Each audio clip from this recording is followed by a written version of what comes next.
Vamos. Hola, buenas tardes. Estamos en un nuevo diálogo de futuro. En este caso estamos con Ferran Fisas.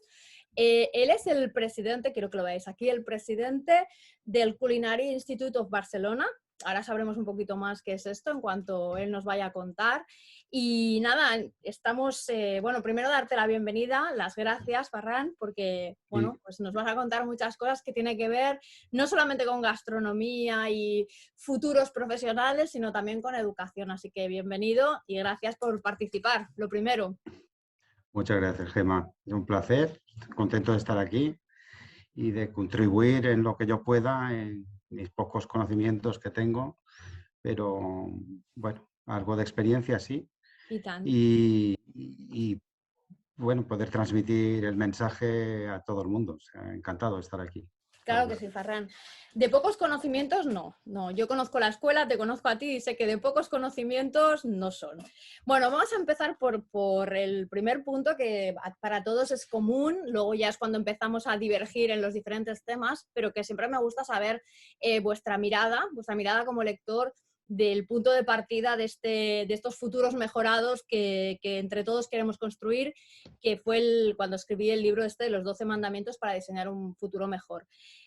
Cuando lo has tenido y lo has podido leer, ¿con cuáles de estos mandamientos de alguna forma te has sentido más identificado o menos? Y también desde el punto de vista más profesional o personal, Ferran, así como un poco tu mirada desde el Mm. lector. Bueno, la verdad es que, mira, podría decir que con absolutamente todo, ¿no? Que sería lo más fácil de decir. Y supongo que cualquier persona que tenga un mínimo de valores alineados, ¿no? a lo sostenible, con una mirada larga al futuro, va a estar de acuerdo contigo. O sea, tampoco estamos descubriendo nada especial. O sea, no existe otra manera de sobrevivir que esta, porque tomar cualquier otra alternativa sería destructiva, ¿no? Y bueno, yo quizá te diría que el pensamiento humanista quizá es lo que podría ligarme más, ¿m? Porque estoy muy convencido de esta parte.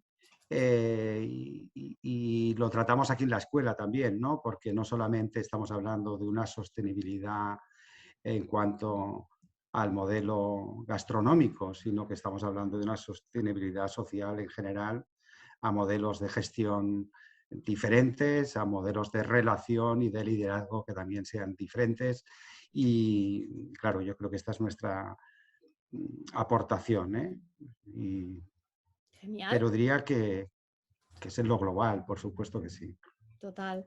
Bueno, de alguna forma, en lo que dices tienes, o sea, vamos, toda la razón, porque no es inventar la rueda, es igual darle un acento contemporáneo a la rueda. O sea, estos principios al final son traer cosas que como, no sé, se repiten a lo largo de la historia, pero que a lo mejor teníamos un poco en la parte de atrás de la cabeza y había que ponerlo otra vez en la de delante. Pero me gusta cuando ya vas introduciendo lo del desarrollo sostenible como varias capas, ¿no? No es solamente lo que hasta ahora de alguna forma hemos entendido que quizás va más vinculado al impacto medioambiental, sino que estás hablando de cómo hacerlo desde el punto de vista más humanista, ¿no? Los modelos de gestión, los modelos de liderazgo. Pues de todo esto quiero que nos cuentes más, Ferran, ahora, ya para que la gente conozca vuestro proyecto y conozca la escuela.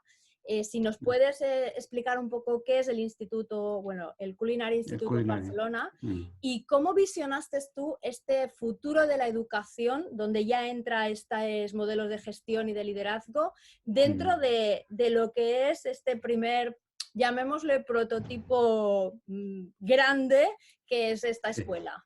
Cuéntanos, Ferran. Bueno, esto uno nunca sabe cuándo nace, ¿no? Porque yo no soy pedagogo, no soy gastrónomo, simplemente una persona preocupada y que arrastra frustraciones como todo el mundo, y estas frustraciones se convierten en preocupaciones, ¿no? Del día a día. Yo conozco la docencia casi por casualidad, en que un día me invitan a dar unas clases en una universidad, otro día en otra, das una conferencia, empiezas a dar otra y de repente te das cuenta de que llevas hechas 200 conferencias en 20 países y que estás dando clases en 3 universidades y 4 escuelas, ¿no? Y todo, porque una cosa te ha llevado a la otra, sin saber demasiado cómo, ¿no? Pero descubres que en la relación del día a día con los distintos estamentos donde colaboras, que hay cosas que fallan y empiezas a preocuparte, a hacerte preguntas y un día, a mí personalmente, esto ocurrió en el 2006, yo descubro a Ken Robinson en su famosa conferencia en el TED de Monterrey y que explica algo tan simple como que las escuelas matan a la creatividad. Ujú. Y yo me lo quedo pensando y digo, esto es lo que me ha pasado a mí toda la vida, ¿no? O sea, yo soy autodidacta, dejé la escuela muy temprano, pensando que ya lo sabía todo, y al final te vas dando cuenta de que te pasas el resto de la vida estudiando porque no sabes nada, ¿no? Y bueno, por distintos avatares, en el 2006 yo me hago una serie de preguntas respecto a mí mismo, cómo he llegado hasta aquí, qué me ha pasado, y me doy cuenta de que tuve una escolaridad nefasta, que no estaba basada evidentemente en la creatividad y que yo he basado todo el resto de mi vida creando, haciendo cosas, teniendo ideas, teniendo dificultades para ponerlas en prácticas, pero bueno, que no está mal. He conseguido emprender muchas veces, algunas veces con éxito, otras no. Y haces un poco de resumen, ¿no? Y el contacto, pues, con los jóvenes, sobre todo con los llamados ninis, y me doy cuenta de que existe la posibilidad de la transformación, que existe la posibilidad. Uno también, sin querer, de repente alguien se te acerca y te dice, tú fuiste capaz de cambiarme la vida, tuviste la capacidad de ver en mí algo que los demás no habían visto, etcétera, etcétera, ¿no? Y uno se queda pues así muy perplejo, porque además te ocurre sin ser consciente de que lo has hecho. O sea, lo has hecho con toda la naturalidad y normalidad del mundo, y entonces piensas, algo está mal, porque si esta gente han sido capaces, ¿por qué no van a ser capaces todos, no? Y entonces me hago una pregunta, una simple pregunta, y es cómo debería ser una escuela. Y esta pregunta me la hago durante unos pocos años y me voy documentando, voy estudiando distintos sistemas de educación que existen, distintas cosas y llegando a una serie de conclusiones. Pero la pregunta iba sobre cómo debería ser morfológicamente, cómo deberían ser los contenidos, cómo deberían ser los profesores, cómo deberían ser los alumnos, cómo debería ser la metodología, y lo hago de espaldas a la comunidad pedagógica, por supuesto, como un aficionado cualquiera.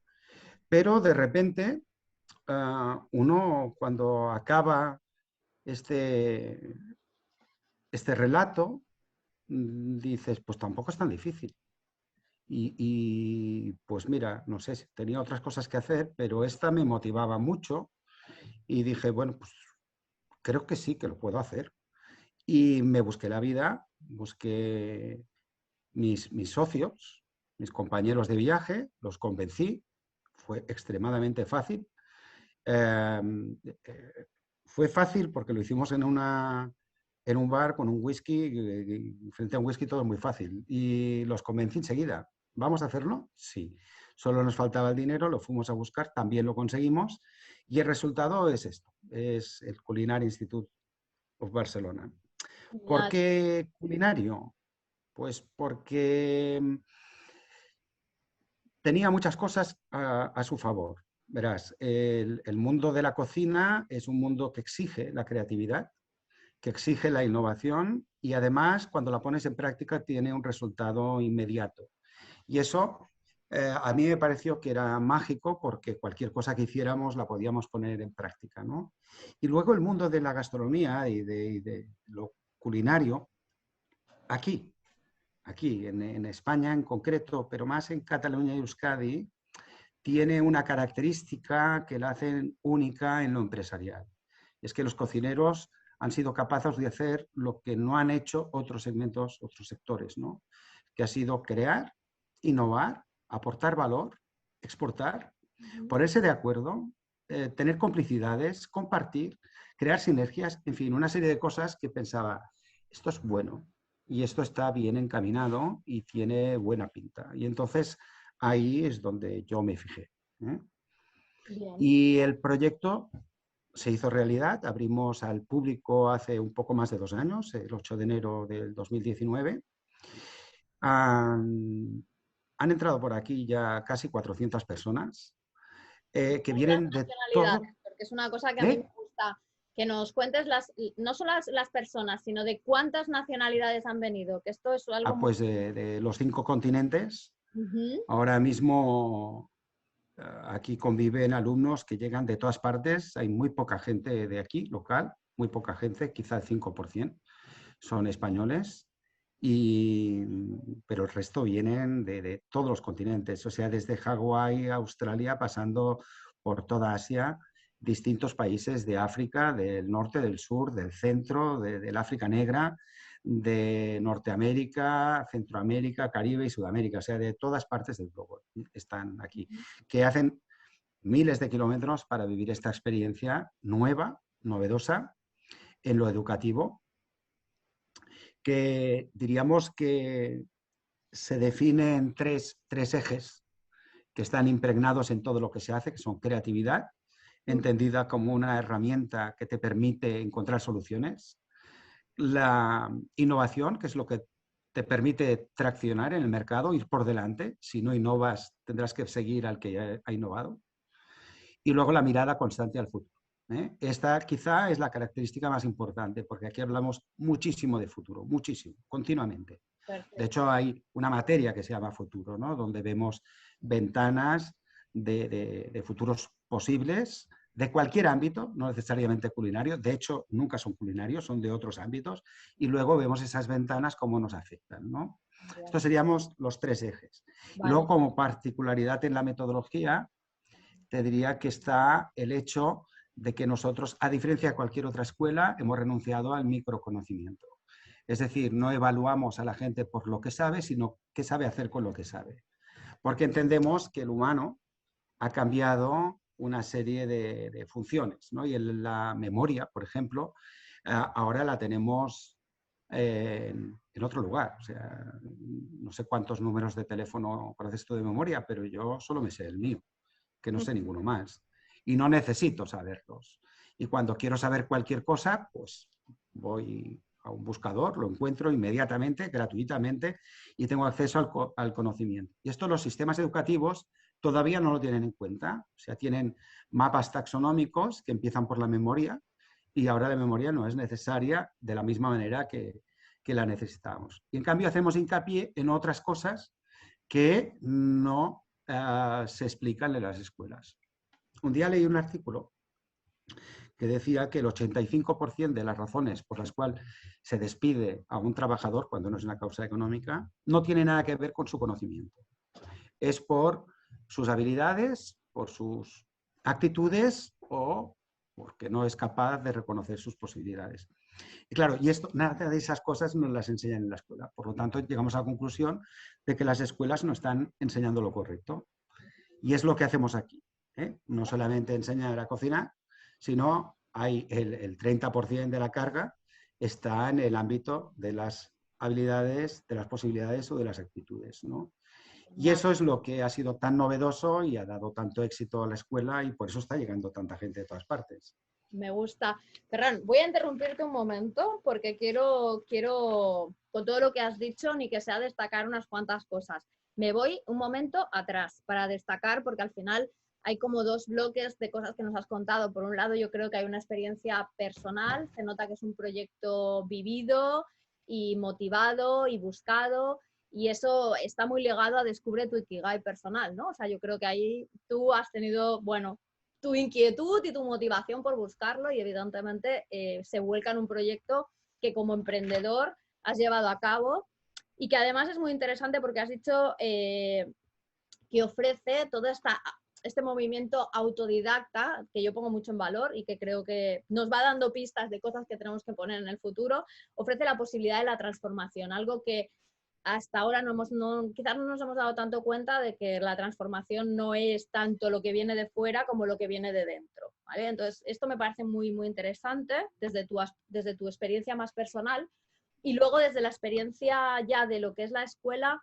me encanta, pues bueno, además de los 3 ejes que destaco, creatividad, innovación y futuro, con los cuales ya sabes que estamos muy de acuerdo, el hecho de que os centráis en gastronomía porque saben hacer comunidad, ese concepto de colaboración que la gastronomía sí tiene y otros sectores igual no han sabido desarrollarlo también. Y además, bueno, sobre todo, especialmente la metodología, ¿no? Es qué sabe hacer con lo que hace. O sea, Lo que sabes, sí. eso es algo, o sea, a poner mucho acento, ¿eh? Porque realmente en todo lo que es el futuro del talento se está, o sea, y ahí algo sí que se está potenciando muchísimo esta parte de habilidades y actitudes por encima de conocimientos, con lo cual, como tú dices, no sé mucho, o sea, yo creo que hiciste un gran proceso de exploración hasta llegar a esos pilares, que me parecen muy, muy interesantes. Que en este caso me parece como que bueno, o sea, todo está conjugado dentro de lo que es la escuela, pero el ODS 4 de educación de calidad creo que ha sido una de las cosas que más, por lo menos desde tu punto de vista, te has preocupado de llevar a cabo. Avanzando un poquito más en lo que es la metodología, cuando la habéis puesto en práctica, yo ya sé que los resultados han sido óptimos, pero me gustaría preguntarte 2 cosas. ¿Cómo ves tú la convivencia de estos nuevos perfiles de chef que estáis sacando al futuro ya, que desde el presente de la gastronomía, con los que vienen de un concepto más tradicional? ¿Cómo conviven? Esa es una de las preguntas. Y la otra es, ¿este modelo que habéis generado como nueva forma pedagógica de educación es extrapolable a otro tipo de perfiles? ¿Lo ves viable, Ferran? Bueno, a ver, respecto a la primera pregunta, la convivencia. Mira, una de las cosas que nosotros tenemos clara desde el primer día es que nosotros estamos preparando una nueva generación de chefs, y no solamente de chefs, sino de gestores de restaurantes, que al salir de aquí se van a enfrentar a una realidad distinta. Ayer me contaba mi hija, que es chef, estaba buscando trabajo y fue a buscar un empleo, y le habían hecho una oferta y me dice, mira, papá, me han dicho que me contratan por media jornada, pero que voy a trabajar 40 horas, 4 días a la semana. Y me pagan 800 euros, claro. Y que si lo hago bien, me darán jornada completo, pero tendré que trabajar 70 horas. Claro, yo le pregunté, ¿qué le has dicho? Dice, no, le he dicho que ni hablar, yo no voy a seguirle el juego, o sea, esto no se puede sostener.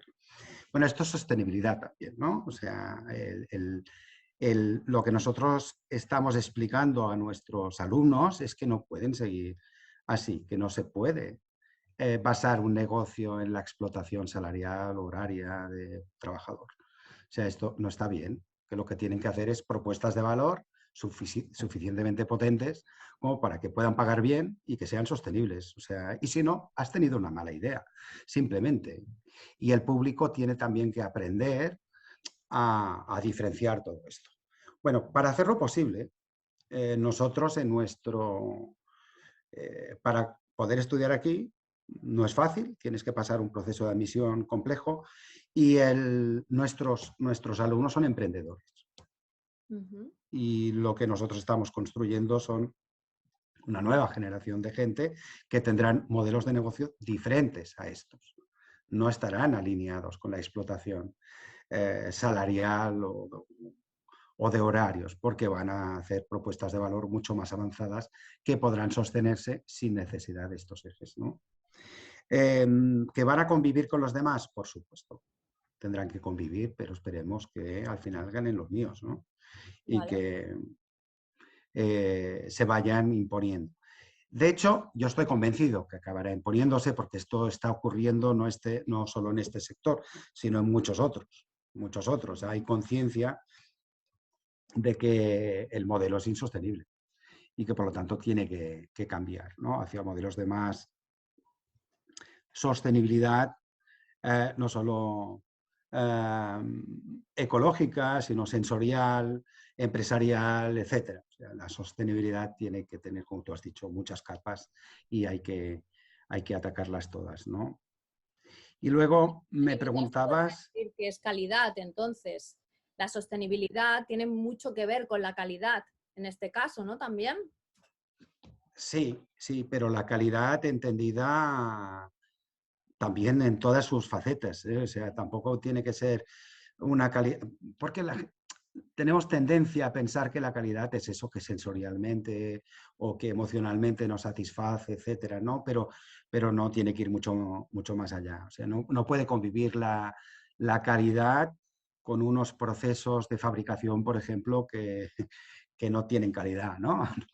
O que no proporcionan calidad a quien los trabaja, ¿no? Esto no debería ser así. Entonces, bueno, yo creo que las nuevas generaciones, y aquí somos testigos de ello, yo tengo 61 años, y la palabra sostenibilidad la he escuchado en los últimos 20 años, no anteriormente, ¿no? Sí había escuchado otras palabras como ecología, etcétera, pero de forma muy lejana, y era una palabra de perro flauta esto, o sea que esto lo decían gente muy rara, ¿eh? Que vestían raro y que no tenían trabajos fijos. O sea, finalmente los raros se han impuesto, afortunadamente, y tenemos ya en nuestros genes un poco más de responsabilidad, ¿no? Pero es como todos los procesos de cambio, Gemma. O sea, todos empiezan por una gente rara. Todos, todos. Mira, en el año 1900 solo el 18% de las mujeres pensaban, fíjate, pensaban que las mujeres deberían votar. Solo el 18%. Unas raras, y las llamaban raras. Claro, pues siempre empieza por unos raros y afortunadamente hay raros, afortunadamente, porque son el principio de este camino de la evolución, ¿no? Sí, siempre Pero esta cosa de que nunca se sabe si las cosas son genéticas o son culturales, ¿no? Al final estamos hablando de las nuevas generaciones, ¿no? Y vendría a ser como que casi podríamos decir que la sostenibilidad ya viene con la genética, porque las nuevas bueno, generaciones ¿qué es lo que te iba a decir lo ahora, llevan no? O sea, impreso, ¿no? mi, Pero gen- creo mi- que las mi- viejas o las anteriores han hecho mucho culturalmente para que esas nuevas lo lleven ya mucho más impreso, ¿no? sí, mi generación interpretaba la sostenibilidad, igual que la ecología, como valores poéticos, ¿eh? O éticos. En cambio, las nuevas generaciones ya no es así. Son valores pragmáticos para ellos. O sea, afortunadamente ya no se entiende el mundo de esta manera. O sea, un joven de hoy en día te dices que esto si no es sano, si no es justo, si tal, es que no lo voy a hacer. O sea, lo han incorporado como algo pragmático, ¿eh? Y ya no es un cuento chino o algo una etiqueta que queda bien. No, es cierta, ¿no? Y eso es una ventaja en esta evolución, ¿no? Lo que tenemos que tener en cuenta es que el siglo XXI nos va a aportar cambios infinitos muy grandes en todos los ámbitos, todos, ¿eh? En lo social, lo religioso, lo económico, lo político, etcétera. Y esto va a crear tensiones y el siglo XXI, el resto de nuestras vidas lo vamos a vivir en conflicto. Esto con toda seguridad. Entonces, esta es otra de las características que tiene el CIP, es que nosotros preparamos a nuestros alumnos para el conflicto permanente, o sea, para la atención al cambio de paradigma. Porque la alternativa, o sea, solo tienes dos posibilidades, es protagonizar el cambio o ser víctima del cambio. O sea, solo esas dos. Entonces, si tú tienes que elegir, pues más vale que seas de los que son capaces de cambiar, ¿no? Y de sumarse al cambio, protagonizarlo, ir por delante y no ser un testigo pasivo que al final de tanto y tanto cambio, lo que nosotros llamamos el tsunami, pues te va a atrapar y te va a alcanzar, ¿no? La segunda pregunta que me haces es si esto es aplicable. Pues esperemos que sí, ¿no? Nosotros ahora no estamos distraídos en otros aplicativos. Lo tenemos previsto para tener otro tipo de escuela que no sea culinaria en un futuro más o menos cercano. en un horizonte de unos 9, 10 años, pero lo vamos a intentar, por supuesto que sí. Ahora lo que nos preocupa, lo que nos ocupa es consolidar el modelo, que tiene que ser sólido, no está alejado de dificultades. Tenemos que ser capaces de documentarlo absolutamente todo, de sacarle provecho, de poderlo replicar, explicar, etcétera. Acabamos de publicar un libro donde nos desnudamos al completo para que cualquiera sepa cómo trabajamos y que lo pueda replicar. No, nuestra misión es cambiar el mundo, por lo tanto, que copien todo lo que quieran y nosotros encantadísimos de ayudar a cualquiera a hacer otra escuela de cocina o una escuela de lo que cualquiera quiera, ¿no? Pero creemos que sí, que es aplicable. Totalmente. Yo lo veo, o sea, lo tengo claro y bueno, Mm, ya tú y yo ya lo hablaremos, pero yo lo veo algo muy, muy, muy, muy, muy, mm. o sea, no sencillo, pero sí No, replicable. no lo es. No, No lo sencillo es. tampoco, La primera pero dificultad la tenemos nosotros. Nosotros hemos tardado 2 años en explicarlo ujú, porque nos daba mucho respeto, mucho. O sea, y yo pensaba, Ferran, eres nuevo en todo esto, tienes una idea, no sabes si es buena o mala, hasta que no funcione no lo vas a saber. Estás asumiendo un riesgo muy grande con mucha gente que está haciendo miles de kilómetros que vienen aquí. Nos lo hemos tomado con muchísima responsabilidad, pero yo aquí tengo un equipo de 27 personas enamoradas del proyecto, todas, todas, todas trabajando muy duramente para que esto sea posible, aportando ideas, mejorándolo continuamente y los resultados, tal como tú decías, Germán, están siendo muy buenos, claro muy que sí. Hombre, buenos. a ver, yo te voy a poner analogías que tú mismo has sacado en este diálogo ya, ¿no? Los pioneros siempre son incomprendidos, ¿no? Los de la Mm, ecología, fíjate el camino que han abierto y ahora los vemos como se dice en las tendencias aquellos innovadores o trendsetters, ¿no? ujú. Bueno, pues vosotros también siempre pasa, ¿eh? A todos los que de alguna forma iniciamos o intentamos iniciar discursos nuevos, porque al final lo de que impregnemos en la genética viene porque lo impregnamos en la cultura y viene porque lo hemos incorporado en las narrativas, pues eso cuesta, no es sencillo, pero vale la pena cuando además parte de lo que estamos haciendo aquí es identificar esos ingredientes que nos darán pues esos nuevos pioneros, ¿no?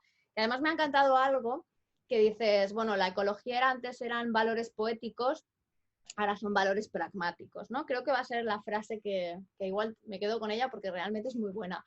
Pero entonces, ¿cuáles serían los valores poéticos ahora en la generación más joven? ¿Podrías decirnos algo que tú hayas palpado que nos sirva para que las futuras generaciones, los que todavía no han llegado a la escuela, ya lo tengan como algo pragmático? Esta es una de esas preguntas que deseas que te la hayan pasado antes, ¿no? Para pensarlo, porque así de improviso no sabría decirte, ¿eh? Pero, mira, creo que hay algunos aspectos, diría que hay dos que sí han traspasado esta línea de lo poético a lo pragmático, ¿no? Y uno es lo que tiene que ver con la sostenibilidad y todo lo que le rodea, y el otro es un modelo de trascendencia diferente. Uh ¿Mm?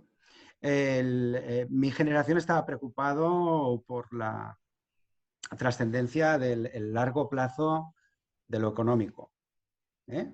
En uh -huh, cambio, el pensamiento que hay ahora de estos jóvenes tienen y además, lo hemos comentado algunas veces aquí, ¿no? Cuando hablamos con ellos, que no son conscientes de lo que están diciendo respecto a esto. Se buscan la trascendencia en el impacto que tiene en el todo, en la humanidad, ¿eh? uh O sea, -huh. aquí nos llegan proyectos increíbles, alumnos con proyectos vitales que te emocionan y te quedas así y dices, Dios mío, pero ¿de qué me estás hablando? ¿No? Que tiene un impacto en lo social, sobre todo en lo social, pues muy, muy, muy grande, ¿no? Y yo no recuerdo que en mi generación haya sido capaz, con excepciones, por supuesto, y ya iniciadas con una madurez determinada, o sea, personas que han vivido ya un recorrido que dicen, voy a hacer algo trascendente. No, estamos hablando de jóvenes que a los 22, 23 quieren hacer algo trascendente para la humanidad, o sea, para todo, para siempre, ¿no? Y quieren dejar su huella. esto yo creo que es la novedad, ¿no? Esa visión trascendente, diferente, que diría que son las que yo detecto, estas dos, ¿eh? Y que probablemente están relacionadas, ¿eh? Con esta visión.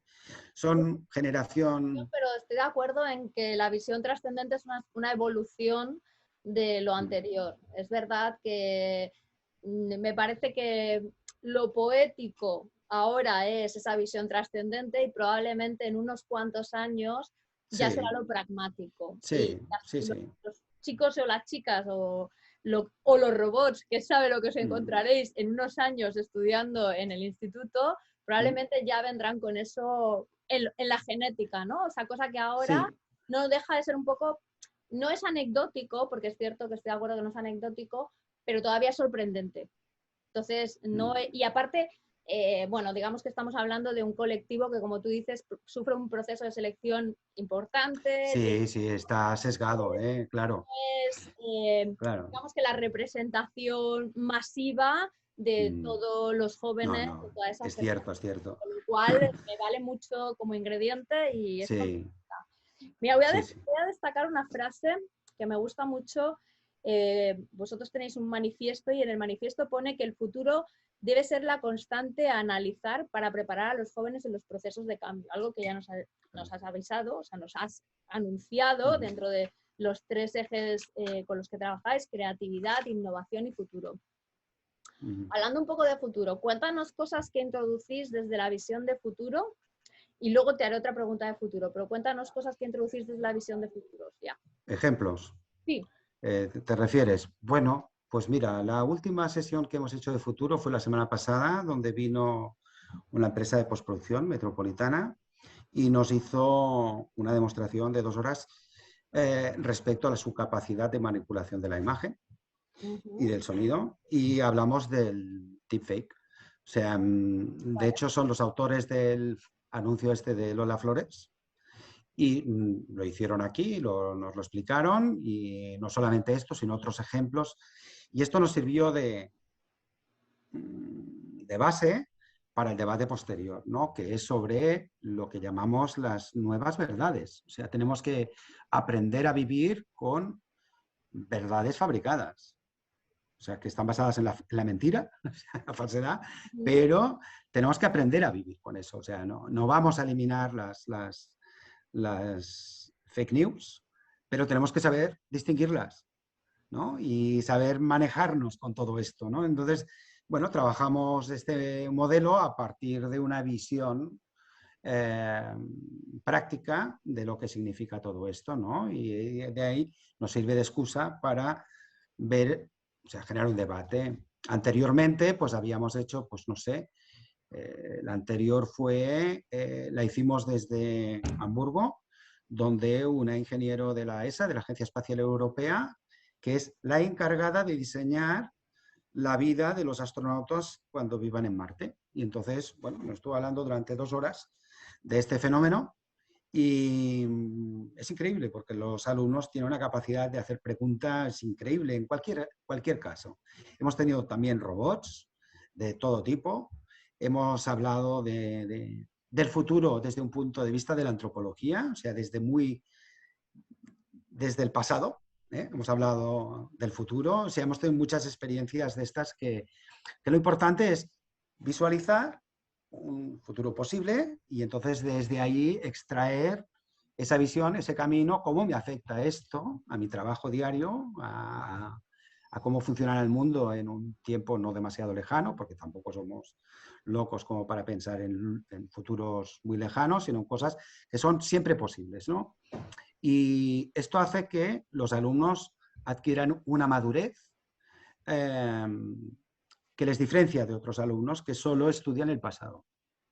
Claro. Si tú estudias el pasado y te concentras en él, eh, tienes el riesgo de repetirlo. O sea, si lo tomas como ejemplo, primero que la innovación no está tanto en el estudio del pasado, sino en apartarse precisamente en la irreverencia hacia el pasado.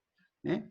Ese toque de gamberrismo, ese toque de descaro, es necesario para acceder a eso. Aquí decimos, la creatividad y la innovación están reñidas con la obediencia. O sea, una persona que es obediente no va a salirse de las normas, de las reglas, y la creatividad es precisamente salirse de las reglas. Entonces, aquí uno de los filtros es ser un poquito descarado, tenerle un poco de falta de respeto a los cánones y atreverse a dar un paso más, porque si no, difícilmente accedes, ¿no? Interesante. Esto lo compartes, Laura Cleries de Lisaba decía también, ¿no? Que realmente en muchas ocasiones hay que poner retos que te obliguen a forzar la imaginación, aunque no vaya a pasar, ¿no? Porque yo también el concepto de futuro pienso que es muy plural y hay tantos futuros como queramos imaginar. Sí. Lo que pasa que es muy interesante ver cómo también con las narrativas que se nos están construyendo alrededor, vemos y visualizamos unos futuros u otros, ¿no? Y ha habido un gran cambio en el último año y esto lo he experimentado, ¿no? O sea, los futuros distópicos, tecnológicos y digamos que algunas veces incluso temerosos de llegar a ellos, se están desmoronando por otros futuros mucho más agradables, sostenibles y mucho más, que aspiramos todos a tenerlos mucho más equitativos, o sea, en los que nos apetezcan vivir, ¿no? Entonces, creo que es muy interesante que trabajéis, o sea, esa visión, esa madurez del alumno desde el aprendizaje del futuro, aunque yo soy muy también de aprender desde el pasado, porque al final te ayuda mucho a entender cosas que son cíclicas, Por supuesto. pero incorporar el futuro al final va muy en coherencia con lo que tú decías antes, ¿no? El hecho de que tienes que prepararte para el conflicto permanente. O sea, y eso Sí. solamente te lo permite el estar atento a esas señales que están algunas veces más débiles, otras más palpables, pero que están ahí siempre, ¿no? Me comentabas lo de los deepfakes, ¿no? Lo de vivir con nuevas verdades. Yo creo que tomé conciencia de eso con Pokémon Go. Fue como el momento, o sea, antes ya me he dado cuenta, ¿no? Pero cuando Pokémon Go se hizo lo suficientemente grande como para que todo el mundo o mucha gente se sumara a la capacidad de poder entender que podía convivir con un bichito que no existía, Un avatar, sí. dije, ya estamos preparados. Ahora ya estamos preparados. Entonces, pues bueno. Sí, bueno, es entrenamiento al final, ¿no? Esto del pasado, a ver, que es que no se me malentienda, ¿no? Pero yo soy bastante crítico en algunas de estas cosas, porque, y más cuando hablas de creatividad e innovación, ¿no? O sea, las escuelas, por ejemplo, de cocina, todas, lo hacen igual. Te enseñan recetas, en una sala hay un experto, te cocina algo, te enseña una receta y luego los alumnos lo replican. Claro, esto es enseñar a copiar. O sea, no tiene ningún valor. Ni siquiera mejorar. Sí, no, porque además te riñen si lo haces diferente. Sí, Claro, entonces nosotros aquí esto no lo hacemos, no enseñamos ninguna receta. O sea, nosotros enseñamos tecnología, producto y contexto por separado. Y entonces el alumno se maneja en estas tres dimensiones y entra en la cocina y con ese producto, esas técnicas y esos contextos elabora. Y entonces el primer día está innovando. El primer día hace algo que nunca ha hecho alguien. Y además es fantástico, fantástico, porque lo hace desde el conocimiento, o sea, no lo hace de una manera improvisada sin tener ni idea de nada. No, entiende de producto, entiende de técnicas y entiende el contexto. Y por lo tanto es capaz de aplicarlo. Y esto es lo que es fantástico. Así yo creo que son estos tres ejes, este modelo tridimensional, es el que también es trasladable a otras, totalmente. otras ciencias, a otras prácticas, a otras disciplinas, ¿no? Que le sumáis el poner un reto, pues ya lo tienes todo, ya está completo. O sea, ya es ese tipo de aprendizaje que te prepara para estar eso. Ágil, o sea, porque además, o sea, una de las cosas que más se va a demandar en el tema del liderazgo de futuro es esa agilidad, porque hay que tomar decisiones rápidas y para eso pues hay que tener mucha información contextual, conocer la tecnología, como tú has dicho. Sobre esto del liderazgo, me gustaría contar algo, ¿no? Porque aquí el liderazgo también es muy importante. Aquí siempre trabajan en equipo, siempre. Se evalúan en equipo, solo tienen un challenge, que ahora contaremos lo que es un challenge, ¿no? Pero solo tienen uno, que es individual. El resto siempre es en equipo. Y aquí trabajamos el liderazgo basado en la confianza. Entendemos, dice un líder Es la descripción que hacemos aquí, ¿eh? Es a quien tú sigues porque confías en él. Ujú. Entonces, les enseñamos a generar confianza. Y esto es muy, muy interesante porque ahora cuando salen de aquí, los mandamos como stagiaires a restaurantes, nos llaman los chefs y nos dicen, son unos cracks. O sea, saben trabajar en equipo mejor que nadie. Los hemos entrenado mucho. Y les entrenamos en el autoliderazgo.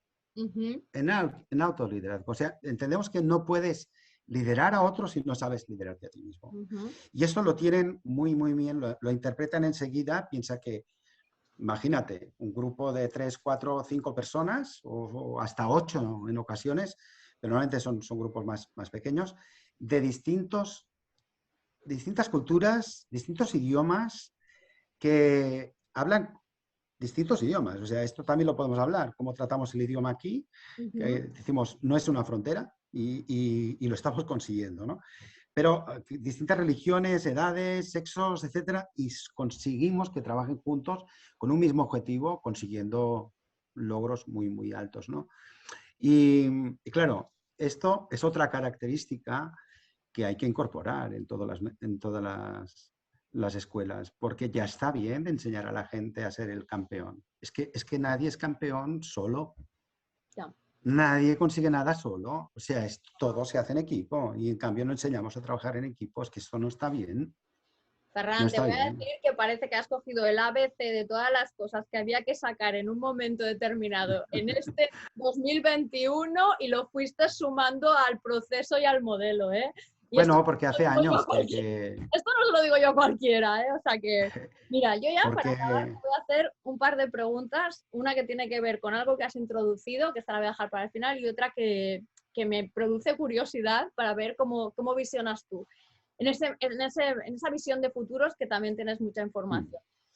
Eh, ¿Cómo visionas tú el futuro del perfil profesional del chef? O sea, ¿qué será? ¿Un avatar? ¿Será alguien que vive en esa nueva realidad y, no sé, vende su producto a través de bitcoins en la red? ¿Será un artista? ¿O volveremos a las recetas más tradicionales de una forma renovada? ¿Cómo lo ves? No sé. bueno, yo creo que el futuro de la restauración va por tres estilos tres modelos de negocio diferentes. Habrá restaurantes experienciales con una experiencia muy elevada. Serán bastante más costosos que los de ahora, donde vas a ir muy pocas veces, pero que digamos, mira, te lo voy a explicar de otra manera, que será muy fácil. Venga. Tú puedes comprar una canción, ¿eh?, Ujú. y la puedes comprar o escuchar en un canal. Puedes comprarte un disco, de Bruce Springsteen, o puedes ir a un concierto de Bruce Springsteen.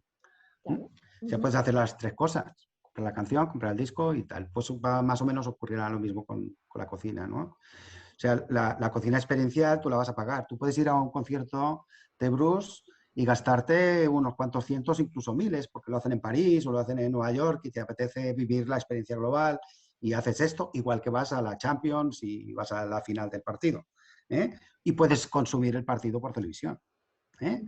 Bueno, pues viene a ser lo mismo. Existirá una cocina experiencial que será costosa y será probablemente elitista, con estrellas, con gente que es capaz de trascender y que te da una experiencia culinaria extraordinaria.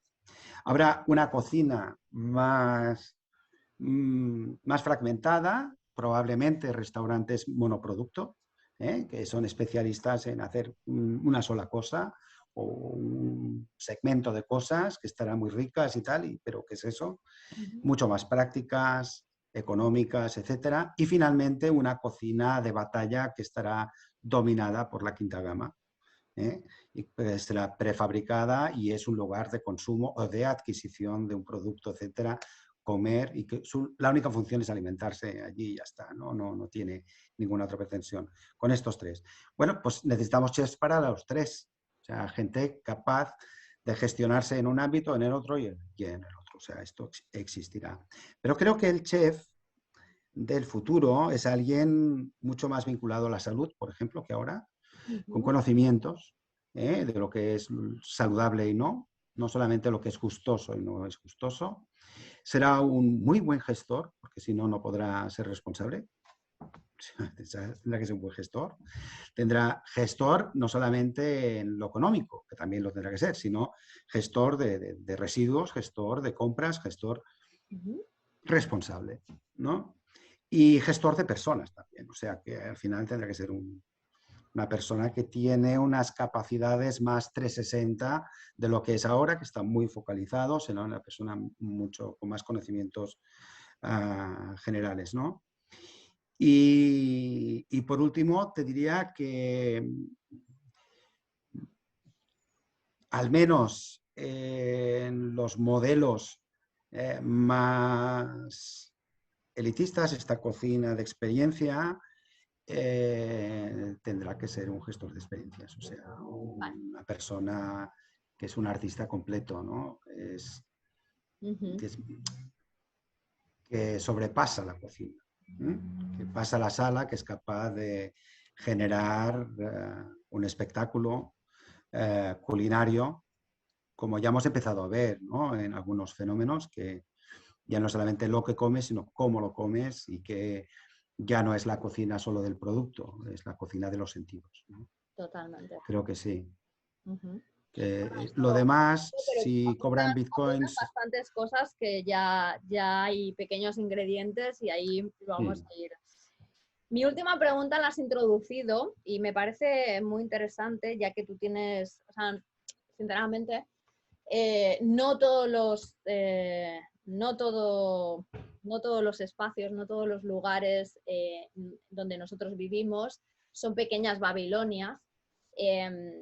Y ahora que se habla tanto de diversidad e inclusividad, bueno, hay algunas cosas que resuenan mucho, por ejemplo el género, evidentemente, pero creo que nos dejamos muchas cosas de lado porque precisamente no hemos vivido una multiculturalidad como puede haberse vivido desde siempre pues en Estados Unidos, que de alguna forma empiezas a integrar otros elementos que tienen que ver mucho más con otras cosas, ¿no?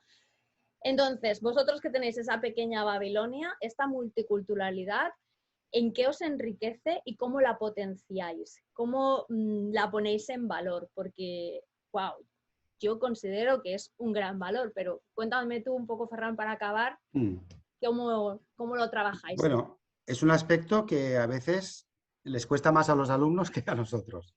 Pues nosotros partimos de una vocación, partimos de una visión que tenemos muy asimilada, por supuesto.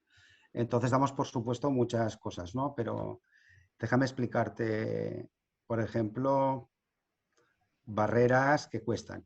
El idioma, que comentábamos antes, ¿no? El idioma es Nosotros entendemos que el idioma es una barrera que se va a vencer a través de la tecnología en muy poco tiempo. Que existirán dispositivos que ya existen, pero que no son demasiado eficientes, aquí disponemos de ellos, de traducción simultánea, que te traducen de cualquier lengua a cualquier lengua, ¿no? Con más o menos certeza y fiabilidad, ¿no? Y nosotros aquí lo usamos. Pero, mira, vino el otro día un alumno y quejándose porque no entendía algo. Y le decíamos, mira, aquí nosotros, el que menos habla 4 idiomas, entre nosotros, ¿no? El staff, el que menos. Hay uno que habla 4, pero hay quien habla 11, o sea, y los habla muy bien. Y le preguntamos, oye, uno que habla 2 idiomas, ¿qué es? Dice, un bilingüe, y uno que habla 3, trilingüe. ¿Y tú sabes cuál es el que habla 1? Dice, no, dice, pues australiano, que era él, ¿no? Que solo habla inglés. Decía, tienes que esforzarte, o sea, es tu problema, ¿eh? O sea, tu problema. Hay culturas, lamentablemente esto ha sido así, que hemos permitido que los idiomas dominen, o sea, un elemento de poder.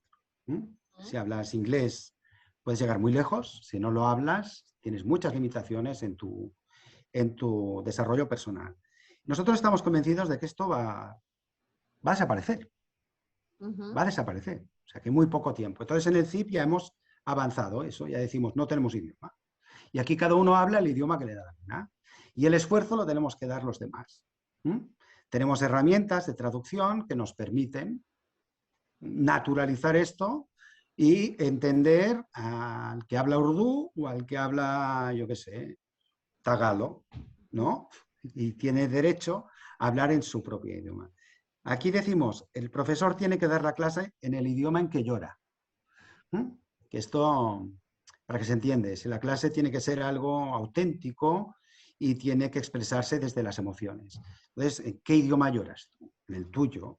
Yo lloro en catalán, pues yo debería darlas en catalán. Soy capaz de llorar en castellano también. Puedo hacerlo en los dos, pues soy auténticamente bilingüe.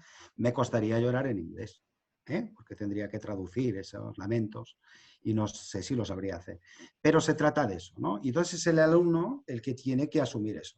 Y a través de estos dispositivos que tenemos, tú lo has visto, o sea, unos monitores muy grandes que van traduciendo en tiempo real lo que va diciendo cualquier persona en el idioma que lo haga. Y esto es una barrera que se rompe, ¿no? Otra, yo qué sé, es la propia visión que hay del mundo, ¿no? Porque es distinta desde el asiático que desde el norteamericano, el europeo, el africano, ¿no? O sea, los colores no son iguales. No. Son iguales. Y a la hora de... Me parece muy interesante lo que has puesto, el ejemplo que has puesto, porque es verdad que ejemplifica el tema del idioma inglés, ejemplifica lo del sesgo inconsciente, de que ahora todo el mundo está hablando de que el mundo, bueno, el mundo se ha diseñado, y aquí ya cada uno entrará a decir si sí o no, pero que el mundo está diseñado por hombres blancos, anglosajones, Sí, sí, que han puesto es unas normas, una realidad. de alguna forma, pues si no entran esas normas, siempre va a tener un problema añadido para llegar a tener una igualdad equitativa. Y son cosas tan básicas como el nombre que te pusieron tus padres, el apellido que has heredado, como el idioma y un montón de cosas más, ¿no? Entonces, bueno, lo del idioma ya me vale para que introduzcas una herramienta con la cual hacéis que convivan multiculturalmente, ¿no? Y la otra que me parecía esencial, ¿no? Que es la propia gastronomía. Siempre se ha dicho, la gastronomía es el típico ejemplo que vence y rompe fronteras, ¿no? No hay nada más interesante que ponerte. O sea, yo creo que es de lo único en lo que nos hemos hecho muy multiculturales. O sea, Sí. todo el mundo le gusta comer cocinas del mundo. Entonces, ¿cómo eso convive y se enriquece y se potencia cuando se pone a trabajar? O sea, no sé, Sí. es algo que lo habéis visto, es algo que Sí, incluso sí, sí, sí, sí, lo tratamos a mucho uno o a esto. otro, no sé, porque a mí me parece también como algo súper interesante el hecho de cómo se tienen que ir introduciendo cosas que vienen de lo tuyo y lo pones en común y, oye, con todo eso montas algo nuevo. Claro, antes te contaba estos tres ejes, ¿no? Que son producto, tecnología y contexto. Esto es el contexto. Una de las partes es esto, ¿no? Y las escuelas de cocina tradicionalmente interpretan esto, dicen cocina internacional o cocina del mundo, y te hablan de cocina japonesa, mexicana, etc. Y nosotros esto lo hemos destruido. Hemos dicho, esto es que esto no es verdad, no existe. O sea, el sushi ya no es japonés. Del mismo modo que la pizza ya no es italiana. O sea, es universal. O sea, hay cocinas que tienen un origen. Y esto hay que explicarlo, el origen de cualquier cosa, pero igual que hablamos del vino, ¿y cuál es el origen del vino? O de la cerveza, que tenemos que hablar de Egipto. O hablamos de las cervezas belgas o alemanas o de acá, ¿no? O sea, hay conceptos que no, ya no encajan en el relato actual, ¿no? Entonces, nosotros lo que hacemos es tratar esto de otra manera, el contexto, hablamos de la cocina de los ricos, la cocina de los pobres, la cocina de los países con agua, de los sin agua, la mesoamericana, yo qué sé, o sea, la ubicamos de otra manera para que el alumno la interprete, la haga suya inmediatamente. De hecho, tenemos un fenómeno muy reciente, que es el de la cocina peruana, por ejemplo. Perú ha dado una lección al mundo transformando su cocina y está, bueno, liderando muchas corrientes de opinión y en los primeros puestos. Pues esta es una cocina de fusión entre el producto del Perú, técnicas japonesas elaboradas en Barcelona, o sea, porque esto ha nacido aquí, esta inquietud y tal, y bueno, se lo llevaron estos peruanos auténticos, que son los que lo hicieron acá, pero lo hicieron ellos, y se han reinventado y han hecho la cocina Nikkei, etcétera, ¿no? Y pasa lo mismo, la mejor pizza, ¿dónde se come? En Italia, en Nueva York, en Chicago, o sea, O en no sé, es China. todo un debate esto, ¿eh? O en China, no, yo no he estado en China, no la he probado allí, pero La vete a pasta, saber, ¿no? ¿no? O sea, eso dicen, el origen, o sea, por lo menos si mantenemos el origen, la pasta viene de allí. O eso Sí, dicen, pero Marco Polo la trajo, sí, ¿no? De allí. sí, pero, bueno, pero hablamos de la pizza, no de la pasta, que es diferente, ¿no? No, Que pero lo eso. del pan nan también dicen, bueno, de China, sí, ¿Ah, de la... sí? sí, sí, sí, o sea, no sé, ¿eh? Pues Tampoco voy a imagínate. poner la mano en el Al fuego. final es una cocina de aprovechamiento, Ujú. de utilizar un pan y ponerle cosas y con pocos recursos aprovecharlo, ¿no? O sea, en fin, tratamos esta ubicación la tratamos como parte del contexto Ujú. cultural, económico, socioeconómico, yo qué sé, de oportunidad, etcétera, ¿no? Y con esto se tiene que mover el alumno y ser libre de interpretarlo. No, tomar conciencia de que allí donde está tendrá unas herramientas determinadas, unos productos determinados que no son los que puede tener aquí necesariamente. Estará en otro país, estará en Corea, por ejemplo, ahí tendrá otros productos, pero puede aprovechar esas mismas técnicas para hacer otras cosas, etcétera, y transformarlas en algo que realmente sea interesante y provechoso, ¿no? Bueno, me quedo con algo que me gusta mucho, que es, por lo menos ya me has puesto dos ejemplos que lleváis a cabo y estoy segura de que si siguiéramos hablando saldrían más, pero Seguro. que trabajáis para romper barreras que estereotipan. Uno es el idioma, otros son los adjetivos de las cocinas para darle nuevas reinterpretaciones y con nuevos adjetivos, eso me gusta Uh porque -huh. ya construye nuevas narrativas para el futuro y para construir desde cosas que no tienes ya aquí como instaladas, sino nuevas instalaciones. Yo, Ferran, la verdad es que ya me quedo con un montón de ingredientes, hablando de gastronomía, que nos sirven para futuro. Estamos luchando también con el género. Con el género. Uh-huh. Ya, supongo que eso tiene que ser complejo, ¿no? Eso lo hemos tratado, Mucho, lo hemos hablado y mucho, ¿eh? yo animaría. Dinos, Sí, bueno, sí, con antes de eso. acabar, dinos un poco qué es lo que estáis haciendo para Bueno, intentar... bueno, trabajar mucho en la captación, en el uh-huh, mensaje, porque este mundo culinario profesional uh-huh, eh, es muy difícil para ya. una mujer, muy, muy difícil, muy complejo en las condiciones que hay actualmente, ¿no? Y los dogmas que están ¿Cuáles son las mayores dominando. dificultades en el presente ahora? Bueno, fíjate, nosotros hemos detectado, tenemos más solicitudes de mujeres que de hombres, Ujú. unas cuantas, es un 60-40, pero tienen más dificultades que los hombres en alcanzar, o sea, en llegar aquí. Ya. Muchas más, y esto denota dependencias, denota de que hay obligaciones que atender que no les permiten pasarse 1 o 2 años con nosotros, y nos duele mucho, o sea, estamos luchando con eso, ¿eh? De hecho, hemos conseguido que el programa estrella, el que te convierte en chef, en la próxima edición haya más mujeres que hombres. Esto Bueno, nos ha costado mucho, ¿eh? Mucho, pero queríamos que fuera así. seguro. Y nos da mucha alegría haberlo conseguido. Mucha, Bueno, mucha, mucha. también animo a que ya no solamente rompamos en género, en idiomas, en etnia, en raza, puede ser incluso en edad, ¿no? O sea, como siempre Ah, podemos estar sí, en sí, transformación, sí. animemos a todo ese talento de 40, 50 y 60 que, oye, Sí, seguro sí, sí. que, ostras, me Los parece. mayores de 45 tienen un proceso de admisión diferente. Esto lo hemos aprendido a hacer porque tuvimos algunos alumnos y tuvieron dificultades y bajas, o sea que no consiguieron terminar el curso, pero cambiamos el sistema y ahora pues somos un poco más exigentes con estos alumnos y bueno, aquí los hemos tenido de 61 años, o sea, de mi edad, exitosos, ¿eh? O sea, que han venido a ser Absolutamente. chef, ¿eh? A ser chef, ¿eh? No un curso de especialización, sino de transformación, ¿eh? Personal. O sea, quiero ser chef a los 60 años. Totalmente. Y lo hemos conseguido de una manera muy satisfactoria. Esto también aporta mucho valor, ¿eh? Sí, Porque cuando haces trabajar un grupo donde hay una persona de 60 años junto a uno de 20 años, ujú.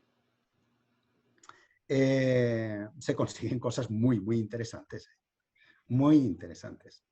Tuvimos un diálogo dedicado a, bueno, ha salido en varios, ¿no? Pero en uno concretamente hablábamos mucho de esto, de poner en valor el talento que cada vez es más joven, el que lo que se llama el talento silver surfer o el talento senior, que antes estaba en 60, luego ha ido va bajando a 50 y ahora está en 40 y algo, o sea, con lo cual no es algo que nos guste porque realmente dices, bueno, o sea, ¿por qué tiene que estar bajando ese talento de edad si no pasa nada, si es un talento con experiencia? Pero bueno, más que ponerlo solamente en valor, yo soy mucho más del parecer de que realmente cuando trabajas la transgeneracionalidad, encuentras todo enriquecido. Me voy a quedar como final con algo que me ha gustado mucho, que lo has sacado tú ahora en este tema, y es el que vais trabajando siempre un poco sin cerrar nada del todo, siempre es un prueba-error. Si hay algo que no Mm, funciona, paramos, corregimos. mm, sí. Entonces, ese continuo beta me parece un ingrediente brutal que está muy alineado con los valores que vosotros queréis transmitir, que es ese preparar para el cambio o el cambio y el conflicto permanente. Así Sí, que, sí. Ferran, yo con esto ya te digo que te doy las gracias. Si tú quieres preguntarme algo, ahora es tu momento. No, no, está todo bien, está todo bien. Esto que has dicho es un sacrificio muy grande, pero tenemos la suerte de contar con la complicidad de los alumnos. Ellos son muy conscientes siempre de que forman parte de un experimento, de una experiencia única. Por eso vienen, ¿eh? Colaboran en todo, son muy pacientes con nosotros y bueno, deseando suerte, por favor, todos, ¿eh? Con toda mi Porque la energía, ya lo necesitamos sabes, siempre. con toda mi Sí, energía sí. y creo que, bueno, o sea, le auguro, bueno, no necesitan ninguna, bueno, sí, sí, todo necesita energía, pero bueno, Siempre, siempre, yo siempre, le siempre. auguro ¿No? un gran Sí, potencial, no sí. solamente en esto, en el área gastronómica, sino en cualquiera que quiera, pero igual tampoco hace falta, simplemente hay que disfrutar, ya que ha sido un proyecto tan bonito, tan personal.